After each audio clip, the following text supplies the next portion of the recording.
So introduction about what we're going to talk about today. So we're going to talk about fantastic caps, conditional access policies, and how to abuse them, how to find them. We're going to talk about how to go from cloud into internal. We're going to talk about how the initial foothold might be closer than a lot of people think, and we're also going to go from on-prem into the cloud, and then talk about Microsoft processes and sort of the defender gotchas. So a little bit of blue teaming and red in between, right? And then we'll end it off with a Q&A. So just a little bit of intro to Azure and Entra Cloud. Just a show of hands, how many of you guys are familiar with Azure and Entra? Okay, I don't need to introduce it. Right, okay, so yes, Azure, a lot of people use them. I think a lot of people will be have their identities, have their infrastructure, have a lot of things in them. I think based on Shared Services Canada, right, it's been, I think the most used cloud been between 2019 and 2023, right? And they have probably much more now, about $204 million of cloud spend. And if we really look at like cloud migration in the last decade or so, right, up until like 2022, it was like, a hyper speed train, move everything to Azure. I think it's slowed down a little bit in 2023, but it's picking back up again in 2024. And I think for when we work with a lot of our customers, I think I've noticed two major trends, right? We give them a report, maybe 13 findings. There's like 5 ways we get to domain administrator. Sometimes their leadership would be, okay, forget Active Directory, right? Let's move everything into the cloud. And so they'll have the exact same on-prem infrastructure, but within the Azure cloud. And I think another sort of trend I've noticed, and that's really represented by the bottom diagram there, right? And another sort of trend I've noticed is instead of just having infrastructure, they'll just have laptops, and they'll have Entra ID, and they'll have no infrastructure. So people will just work on their laptops, access Teams for collaboration, OneDrive, etc. So those are the two sort of major trends I've seen. And I don't know that that is the correct way to fix things, right? So we're gonna jump right in to caps, fantastic cap abuses and where to find them. And really bear with us here. We have like 80 slides, and every time we look at this thing, we just wanna add more. I don't think we're finishing today, right? Right. If you guys have questions, feel free to find us at lunch. And primer on sort of hybrid pen testing. I think this is where the pen test, at least for the Active Directory side or the Windows side of pen testing, is moving towards. It's really more of a hybrid model now, right? And for cost and budget wise, our approach is really an assume breach type of model in hybrid environments, meaning you take, and then if you guys do like phishing training, this is what you should do, right? You take the department that fails the most, or the group of users that fail the most, give us one of those accounts. Because you want to see what happens if that group or that user gets compromised. Where can they touch in your environment? What crown jewels can they access, right? And for almost all of our assumed breach assessments, right, we start with really, for most of them, at least the on-prem side, we start with evading the target EDR, meaning we start with an evasion first. Then we actually are able to test your defenses about what what part of your stack is able to catch us, right? So it doesn't matter if you're using Sentinel-1, CrowdStrike, MD, whatever. We have a bypass for it, right? And that's the real starting point, right? Bypasses, by the way, sell for anywhere between $50 to $1,000 on the dark web, and you can get a hold of them pretty easily now. And I think there's a real difference to assume breach pen testing rather than the traditional fire up a VA scan or fire up CIS benchmarks, because a threat actor will never ever do this, right? And a lot of our engagements will start with a more realistic sort of starting point, right? A traditional pen testing has been, I fire up my Nessus, my Qualys, my CIS, and then I try to validate those things, right? Attackers aren't doing that, right? And we try to approach this from what a real attacker would do. And this is sort of the attack diagram or attack model that I sort of want to go through with you guys. This is actually a lot of how customers in Canada and the US gets compromised. This is just one of many attack paths that we have. And we're probably going to start with a phished account, right? And you'll know that we use like pasta names for users, just they're fictitious. Okay, I'm gonna set the stage first with caps, right? Phishing will happen in every environment. And I was talking to a couple of folks yesterday. The phishing that is very different from how threat actors phish, right? You have your know before or whatever product, Microsoft, that does your phishing training, they fail, you get a report. Real phishing doesn't occur like that. Real phishing occurs, and this is the story I typically share with customers, is that there's a financial institution that we sort of did it with, right? And you guys maybe do assessments maybe every quarter. It'll take a day or 2 days of effort. Our phishing engagements last anywhere from 15 to 30 days. Why do we do that?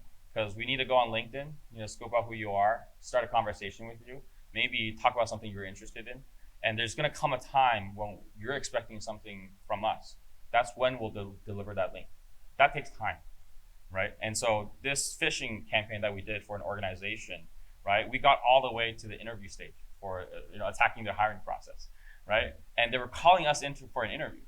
And then that's when we masked as IT, and we were like, hey, what have you've been interviewing people, and we noticed that there's a couple of resumes that smells a little off, right? Is this one of the names? It's like, yeah. She's like, oh yeah. Then that's when we deliver our payload. And this financial organization have never been breached that way. So it was a very interesting time during debrief when we had to walk through what happened.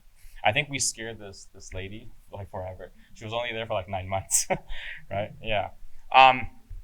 Yeah, so threat actors do not phish like pen testers, like really, right? And most of the times, right, a lot of the phishing that occurs, they can use tokens or MFA enriched tokens or cookies to gain access, right? A lot of people feel like multi-factor authentication is going to stop an attacker. Not necessarily. And when you're logging in with credentials, right, MFA used to be one of the biggest hurdles. I remember in 2014, like if you had MFA on your thing, people would just move on, right? It's not the same anymore because there's open source tools that's going to be able to help you, right? And a lot of defenders underestimate device code auth, and that's a really quick way to gain access to a person's environment. And really, why am I spending some time here talking about this is because there's really once it popped. Why does a Entra sort of platform pop MFA? It's controlled by something called conditional access. You're making conditions where there's you going to when it causes MFA. And I think the biggest difficulty to understanding this space is that there's zero training on how to build good conditional access policies. And the way Microsoft has designed it makes it it's not very intuitive for you to understand it. We'll go through a few examples. Yeah. Alrighty, so just a quick show of hands. Who here has heard of or seen a conditional access policy before? Okay, perfect. So then I don't have to spend much time on it. Who here has ever been told or thinks, because I have conditional access, I'm fine? Anyone has ever heard that before? No? Okay. Heard it, yes. A lot of executives think that way, unfortunately. So here, we just have a conditional access policy, and it just says require multi-factor authentication for all users, and we have it selected for device, platform, or Windows. Just by a show of hands, who here thinks that if you were to try to log in on your Windows device, it will prompt the user for MFA? Okay. So, yeah, this policy specifically. No? Okay, so in this case, if a normal user, not an attacker, were on a Windows device and they try to log in, it should prompt a request for MFA if they go to any other resources. What if they try to go in from like a Linux device? Is this going to prompt anything, or is it just going to allow them in? Exactly. And so even though these conditional access policies have selecting a device, if you only select one device on here, it's not going to check anything on the other ones. It's basically going to ignore it, even though there's an exclude tab. Microsoft doesn't tell you this. You just kind of have to figure it out. Now, does anyone know how these policies are checked for devices? Anyone take a guess? It's okay if you don't want to. It's exactly that. It's user agents. So yeah, so anyone who has this type of policy where you're checking just on devices, an attacker can just change the user agent and they're going to get in. It's very common, but this is the way we do it. So the next screenshot here is just showing how we normally do a phish. So this is external to cloud. Effectively, we use a tool called EvilGenX. We've created our own custom version of it, and we can phish users. And effectively, we usually get their username and password, and we will also get their cookie. their cookie will allow us to effectively do whatever those users do. And your only protection here is going to be conditional access policies, where if you deny that user or their specific resources, that's your only protection here on this. Additionally, another method that we can do is if we phish a user, we gain access. We can use device code phishing, or if we have access, we can just put in the device code and we can get access to other resources this way. By default, Microsoft allows this. I think they're starting to roll out a new Microsoft managed policy that blocks this. But right now, you do have to turn this on if you want to block device code authentication flows. Highly recommend turning it off if you are using it, unless you have a very specific reason for it. So as an attacker, you might be thinking, well, how do you enumerate conditional access? You can't really see it. So right now, there's a tool called Road Recon. It's a very popular tool that a lot of attackers use that was created by a gentleman named Dirk Jan. And effectively, if you have a username and a password, and as long as you can get access through conditional access or through device code phishing, you can enumerate policies for any user from any account. There is no way to block this on Microsoft's end because this is using legacy APIs, which we'll talk about a little bit more later.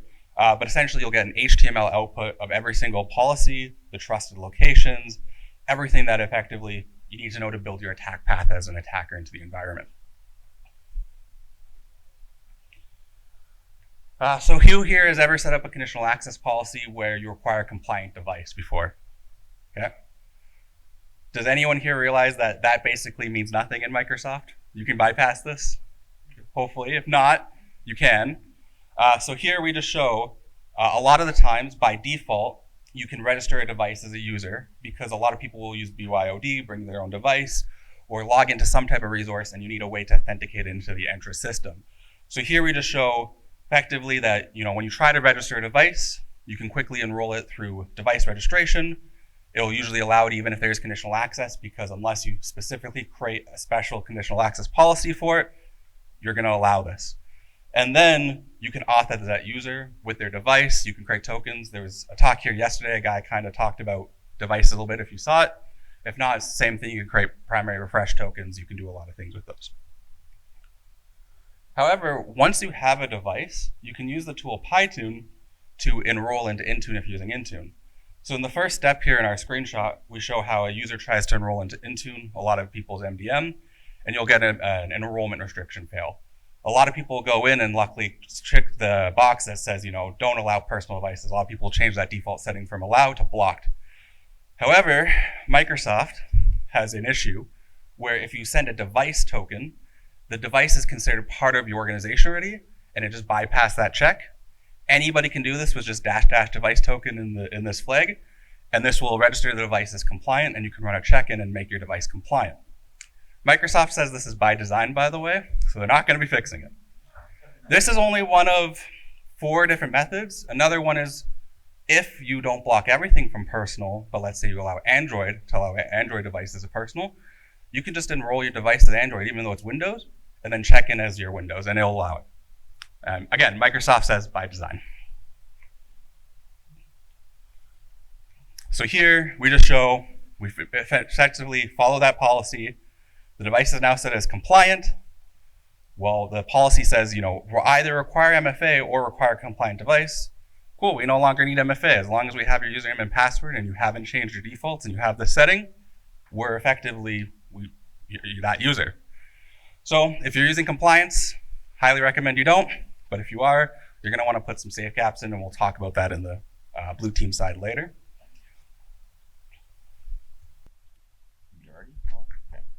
All right, so this time we're gonna sort of talk about how to, pivoting between Entra and Azure. I think that's the first slide too, though. And also like Entra ID role abuse and Azure privilege escalation. Do you want to take this? Okay.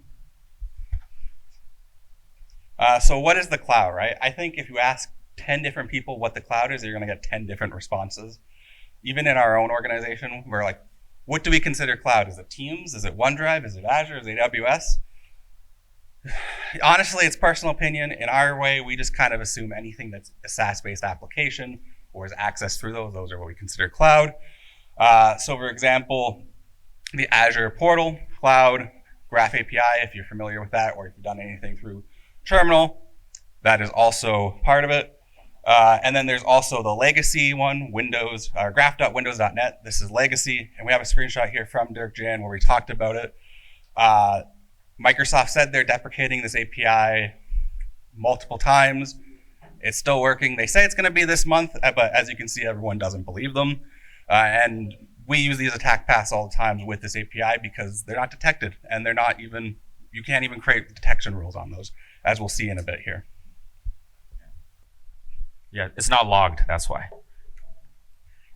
Okay, and I think one of the really quick sort of attack path I want to share is this is one major difference between sort of like on-prem Active Directory and like cloud-based organizations.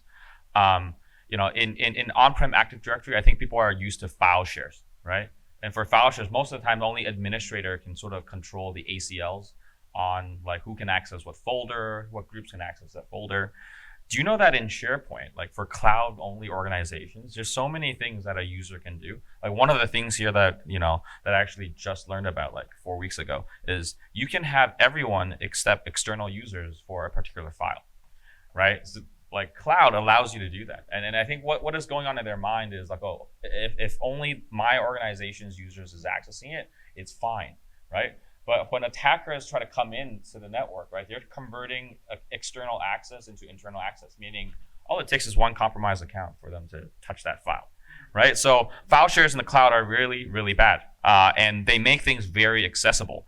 And this type of access is very, very abused, right?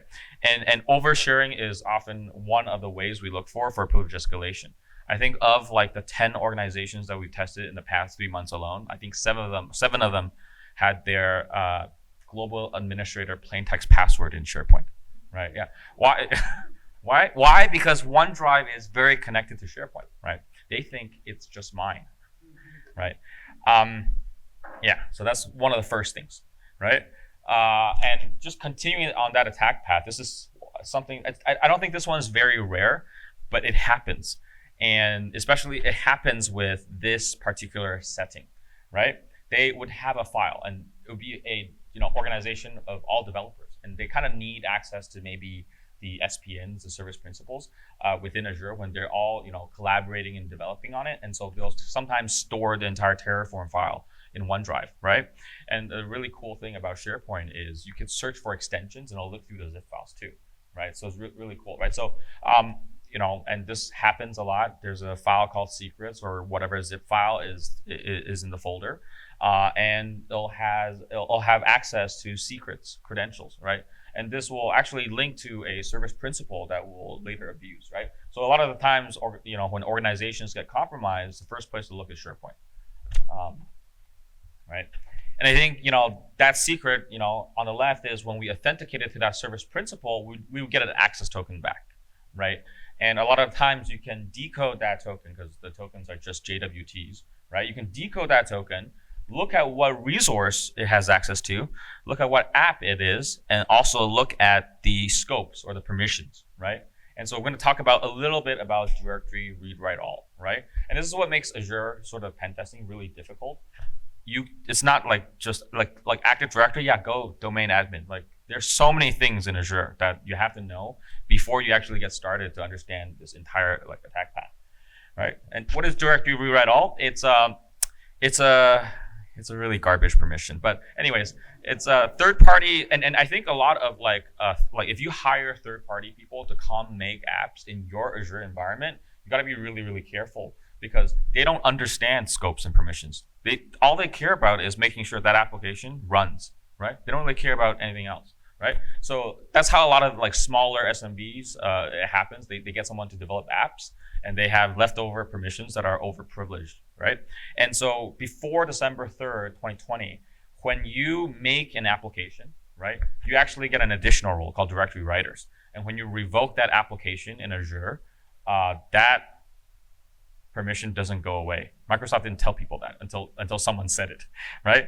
And for our attack path that we're trying to sort of demonstrate here, directory read write all, it basically grants access to like groups administrators. Like you could do non-assignable roles. And in Entra and Azure, there's Azure roles, which is like owner, contributor, also reader.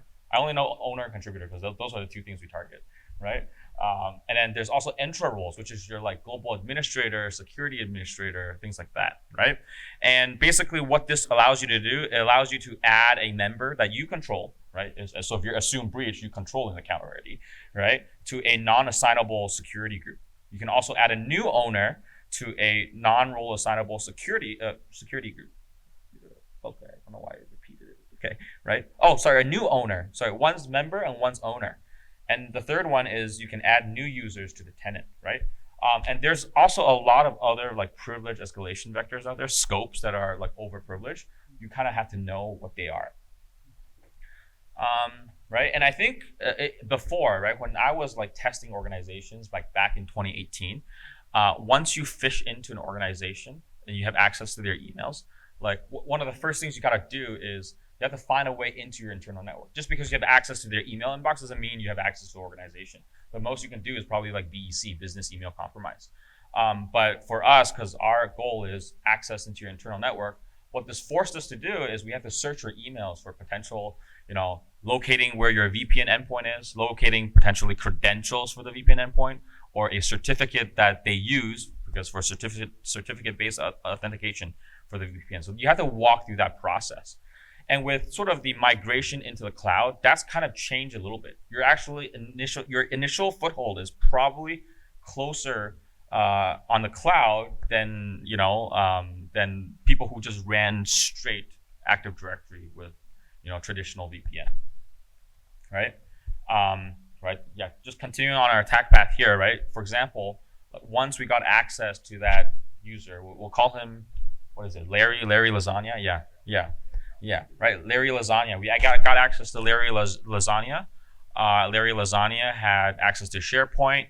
That SharePoint had access to a service principal.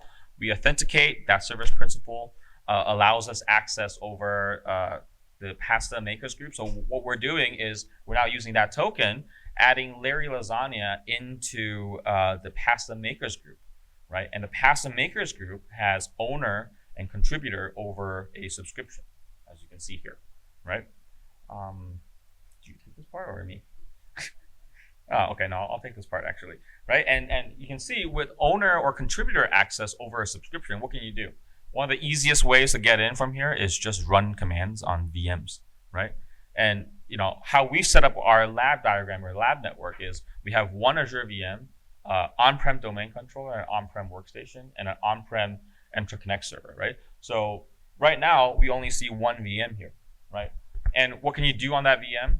You can run PowerShell commands, right? You can as system, right? And this is one of the biggest things, and this was known to people since 2018 actually, right? So this is one of the easiest ways for threat actors to get into an organization, run commands on your VM, and then tunnel back into your on-prem environment. So actually, if you have VMs that's connected to the domain on your Azure, right? This is a potential path that you want to make sure you're watching, right? These logs are not like, I run anything here, it's not getting logged unless you actually built that yourself, right? And what am I doing here? I think a couple of years ago in 2020 or 2019, Sub-T, Casey Smith, right? He, called out, hey, you can actually execute stuff with MS Build, and it'll call back as the MS Build process, right? And I think in 2022-ish, this is where like all the EDR vendors are like, oh, we're gonna block this, right? But really the detection that they built for people is only if MS Build, right, launches a HTTP request outbound, right? That's the logic of the detection. And what we did here is, okay, let's not do that then. Let's use MS Build to write two binaries onto the host, right? So the first command is writing the binary file. The second command is writing the DLL file. And what is the third and fourth command? The third and fourth command is using MS Build to build those two files. So now we've completely downloaded our binaries onto our VM. And what is the third thing? We're just executing our sidelook. For anyone that doesn't know, atmgr.exe is Cisco WebEx, right? Right, okay. By default, there is 0 detections. And you only get this if you have Microsoft Defender for cloud. So you don't even get this with MDE, right? Microsoft has different products. There's Identity, Cloud, Office, Endpoint, and XDR, right? And then they also have Microsoft Sentinel. And that one, right? So you don't know, like, honestly, Microsoft, like, they should be winning the game, but they're losing because they separate out all of these things, right? So this is us demonstrating, now we have a callback to our command and control server, right, on that, file server in Azure, right? And this is how the lateral movement works a lot of the times, right? So I have access to an Azure VM, code access to an Azure VM, right? It's a file server. Who's going to be on that maintaining it? Probably the domain administrator or someone privileged, right? So because Azure VMs, when people move and migrate their infrastructure into the cloud, it doesn't mean they're not domain joined anymore, right? And sometimes they don't shoot down all their on-prem stuff. So their on-prem stuff still talks to their Azure VMs through a domain join or a site-to-site VPN, right? So a lot of times the Azure hosts still have access back into the domain controller or other sort of servers within Active Directory, right? And honestly, I think this problem still exists, right? The lack of tiering for domain administrators often lead to token abuse. And what token abuse is that in traditional pen testing, right? Pen testers would be able to access a host and then they would run something stupid like NXC or Inpacket to dump credentials, right? People, like, smarter adversaries don't do that anymore, right? What do? They usually use some type of command and control framework, and they'll impersonate the token that a domain administrator has. So right now, I'm system on Azure FS.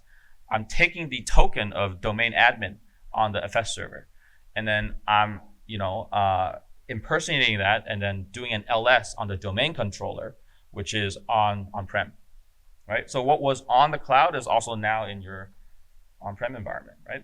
And what do I do here, right? After I do that, because I can list the C drive for the domain controller, I'm just seeding in there, change directory, and then uploading my sideload again through that. Out of the box, also, almost all EDRs do not detect remote upload of this type, right? I have to write rules for our clients to make sure this is not that abuse, right? And assuming your binary, this is only assuming your binary and implant isn't detected by these EDRs. After I do that, I call whatever remote protocol I want, WMI, WinRM, SMB, whatever you can imagine.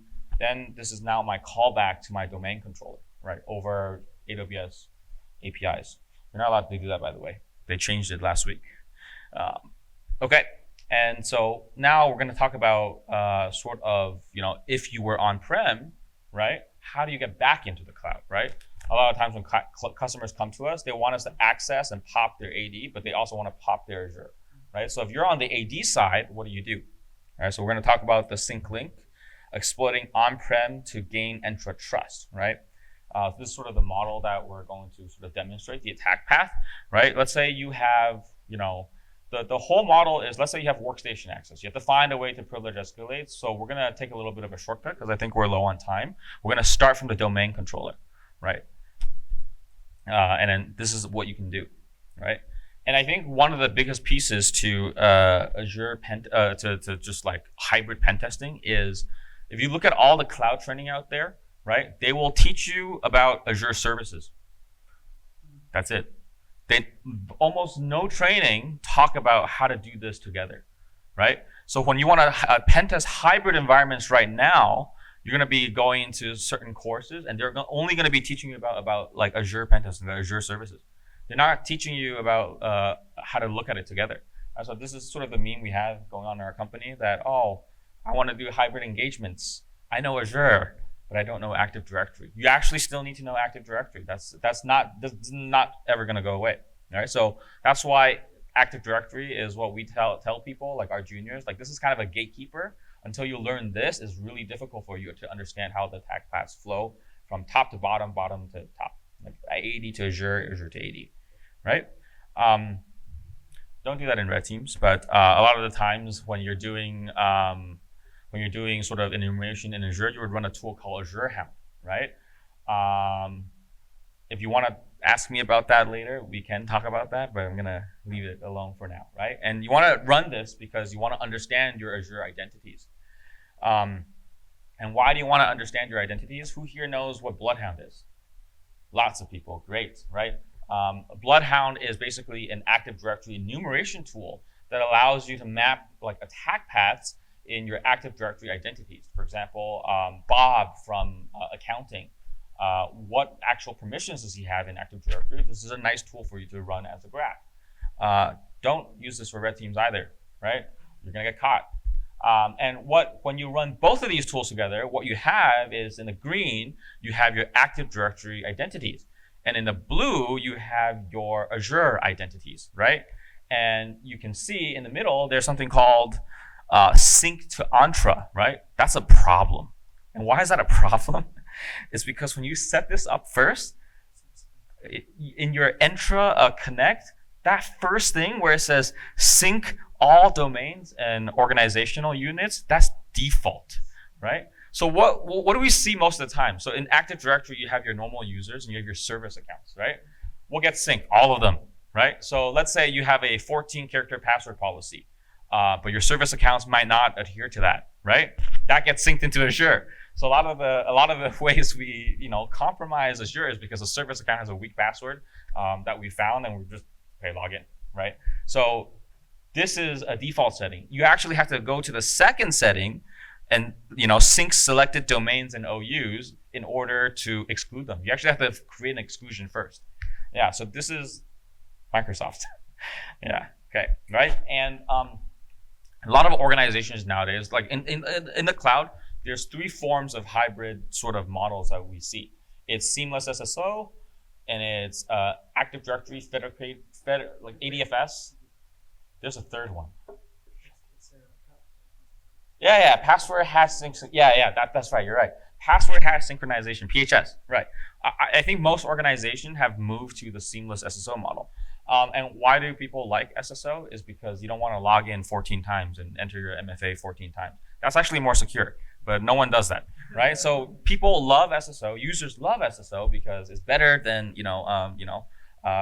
forgetting 12 passwords an hour, right? So seamless SSO is in play, and and really there is a number of ways to privilege escalate for Active Directory. I think in my 8 years of pen testing, I've not gotten domain admin like twice, right? So so almost every organization, as long as you spend enough time in there, you will always get privileged AD, right? There's a whole bunch of stuff you can exploit nowadays. There's ADCS, there's SACM, there is like vulnerabilities that like gives you direct access to the domain controller, zero logon, proxy logon, no pack, bad successor, right? And you have passwords, right? Passwords are everywhere. They're in description fields, they're in notepads, they're in spreadsheets, they're in OneDrive, right? They're in notepads that you stick on your computer, right? There's also like ACLs and DACL misconfigurations. There's so much and many, many more. We published multiple vulnerabilities on third-party tools that actually caches,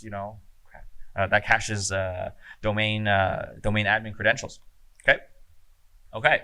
So how do you exploit seamless SSO? And what seamless SSO is, you're able to sort of compromise an identity in your Active Directory. Is the Azure AD SSO account $. $sign means it's a computer identity. And if you have access to this account, you can grab the NTLM of this account. You can DC sync. Now, if your organization thinks you have DC sync covered, the attackers are probably not running in the right places. There's a place you can run it where you can't detect it, right? Domain controller, right? Yeah, you can't detect that. Yeah. When you do that, right, you'll get the hash, right? And you can use that hash, right? And you use a tool called Seamless Pass. What it does is you can specify the domain controller, you can specify the user you want to target, and you also specify the resource and also the client app, right? And once you do that, right, you're able to convert that hash, request any user in Active Directory to get a access token in the cloud. So a compromise of your on-prem sort of line is also kind of a compromise of your Entra line as well. And here we have the role management read-write directory role. That means we can add ourselves to any Entra ID role, i.e. global administrator, right? So you can see here we get, tokens, access tokens. And you want to talk about this part? Yeah. All right, so as you saw in the previous one, we did Seamless Pass on a user called Ralph Rigatoni. However, here it says global administrators are protected by Conditional Access Policy. Ralph's a GA, by the way. Yeah, so he's a global admin. So does anyone here have an idea of why this may not have protected him when we did our seamless pass? All right, so the reason is they use something called PIM.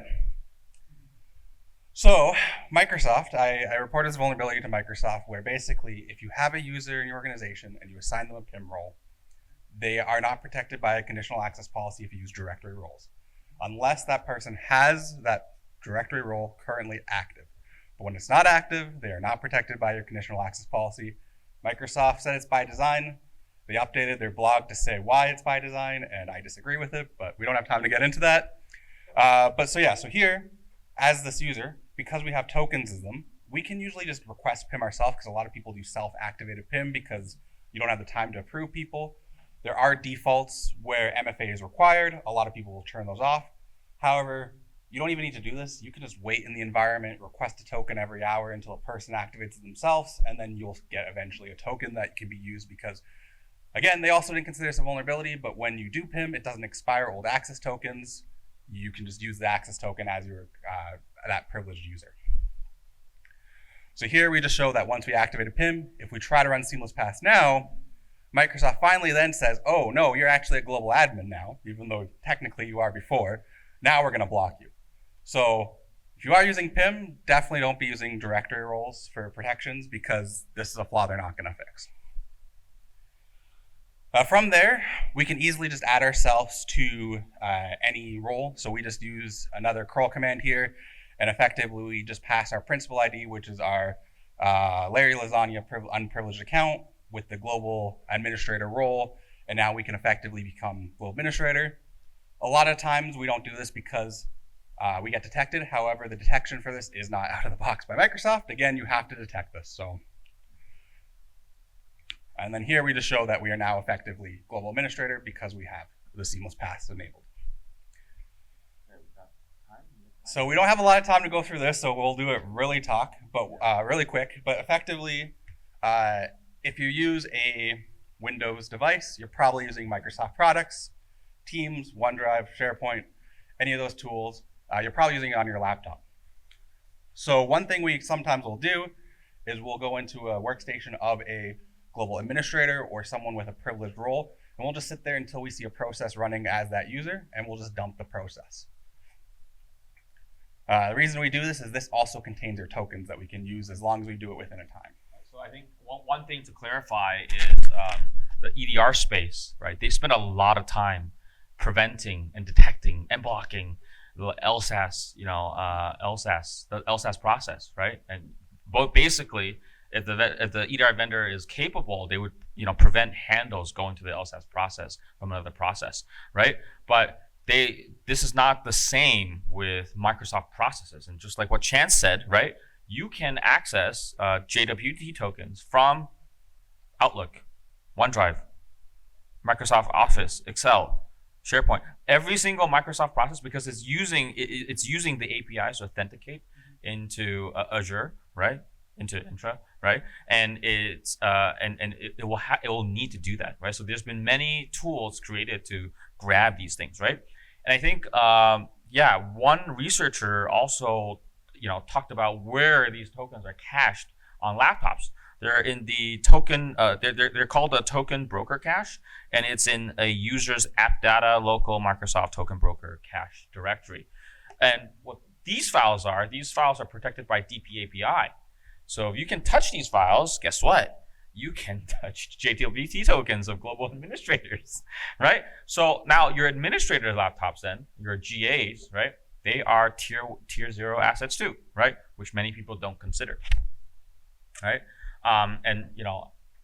This is just one of the tokens that we've gathered. There's privileged scopes within these tokens that allow you to do things, right? It's not exploitable in our environment. What this does is it allows us to add ourselves to a group that has an Entra ID role, but we didn't have that set up, right? So, Office processes dumping is sort of the game right now, right? Okay, so we have a bit of time left. We're gonna speed run the Defender gotchas. Okay. All right, this is gonna be one a little bit hard to speed run. When I first wrote this slide, it was about 70 steps that you should do to make an actual conditional access policy. Unfortunately, we're not able to do that as blue team people. Your life's gonna be miserable. So in this case, I recommend some that will make you moderately secure. So in this case, you should require MFA on all resources as your baseline and exclude any resources or users after that, because this way you have a catch-all, basically MFA on all resources. This is gonna block a lot of things. They're gonna need to have a certain account. For any of those excluded resources, you then need to create a policy for whatever access that user has. This is where you can use like trusted locations, domain joined devices, compliant devices. Again, yes, we just talked about how they're insecure, but it's about layering and compensating controls versus being able to do everything. So that's what we recommend on those. Additionally, however, when you onboard new users, a lot of people are still somewhat remote, kind of-ish, and you probably ship out a device, they register their MFA at home. This is also a flaw where you can register MFA devices for new users from anywhere, so we recommend having a conditional access policy to block registering MFA unless from a trusted location for the first time, and using like dynamic groups to put them in and out of those, because that will also help where if a user gets compromised or a service account gets compromised, you'll still require MFA enrollment on the first login, but it'll block that user when they get access. Finally, you also should block device registration through conditional access. It's also another thing you have to click a checkbox through to go through and require MFA for all users and only have exclusion on for all the users that you require, or if possible, set device registration to 0, which is unfortunately really difficult to do with how Entra is set up. Okay, logging. So if you ever use Entra for logs, or Microsoft products for logs, you see out of the box, if you just buy E5, you're gonna see that none of these are enabled. Right? You actually have to go and enable them. Right? So this is why like Microsoft technically should win the detection space. They have the most telemetry of any company, but they do not make their products easy to use. Right? So you buy an E5, you think, oh, you're good. No, you gotta like understand where this is and toggle them. Right? Yeah, and the more you toggle, the more it costs. Yeah, right? Yeah. And look at this. This is Defender for Cloud. This thing's insane. This is why no one uses it, right? They charge by resource, right? If you have one server, that's $15 a month per server. Yeah, it's expensive, like, right? Like, and it doesn't really do that much, right? And they don't just charge for servers. They charge for every single resource you can possibly imagine in your Azure, right? This is Defender for Cloud. Right, by default, also, right. If someone were to add themselves to a global administrator, you would not know unless you write a rule or you hunt for it. You should definitely write rules and hunt for it, right? Okay, and I think one of the best technologies is within the Microsoft suite. It is Microsoft Defender for Identity. Because one of the things that I start teaching customers is if you want to detect us at the encryption stage of the attack, where I encrypt some of your files, test files, right? Too late, right? What you want to do is you target us on the discovery phase, right? So if you know that I'm going after your domain admins, you want to make sure your domain admins at least has a honey token. So when I run an LDAP query to look for domain admins, I'll get popped. Right? So defenders have to go on the offensive. You have to think like an attacker. It's like, what do they have to do to get that information? Create detections there. Right? And I think this is one of the better Microsoft defaults, right? By default, if you have an E5 and you have Defender for XDR, you have automated response turned on. Pen testers hate this, right? Because they can lock out systems or users that are actually really important for the organization. And this is actually where to find it. We actually have to, in our kickoff, we're like, do you have this? You have this? All right, go to this place. We gotta write exclusions, otherwise we don't want to lock out your important users, right? By default, right, there's automated lockouts for users that they deem risky, right? So you're gonna hit, like if you're a pen tester in the industry, you're gonna lock out stuff really quickly if you do not know what you're doing, right? This is yours. All right, well, we don't have a lot of time, so why Microsoft sucks. As you can see here, this is 5 different testers, including my own case, where they basically said, we determine this behavior is due by design. It's a valid concern, however, but due to design. And they say this for basically every person submitting a vulnerability right now. They'll just say it's by design unless it's very critical. They won't fix it, and they'll just update their documentations, and Microsoft sucks for doing it, but yeah. But why Microsoft really sucks though, if you ever set up an Azure tenant, they charge you a nickel and dime you for everything. You want Defender, you gotta pay for it. You want, cloud, you gotta pay for it. You can get E5 licenses and combine some of the things, but we'll also notice a lot of customers will have basically everything from an E5 license, but paying for it individually, where Microsoft should just upgrade them. I think it's crazy that they say conditional access and PIM are security requirements that you have to pay for. I think security should be by default free to everybody. And I think that's a really shame that vendors like Microsoft are doing it, because it's just going to convince more vendors to get away with doing this, unfortunately. I think, yeah, that's sort of all. We listed some references here, some tools of the trade. There's also a lot we didn't cover. There's things about SharePoint image. There's taps. There's like abusing the Entra connector. There's like tenant hopping. There's like abusing Bastion. Yeah, exactly. Right. There's too many we can't cover. This is all the time we have. And yeah, any questions? Cool. Yes.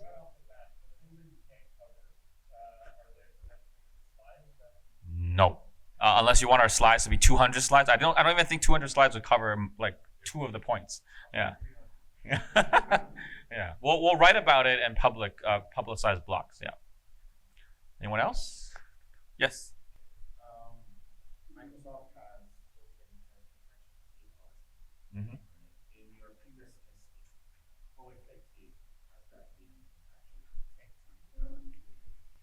actually? So if you actually look at how they're doing the continuous token protection right now, it's only on very specific resources. And if you look at the specific resources they cover, it's not the resources attackers want, first of all, other than SharePoint. So basically, it's pretty useless, in my opinion.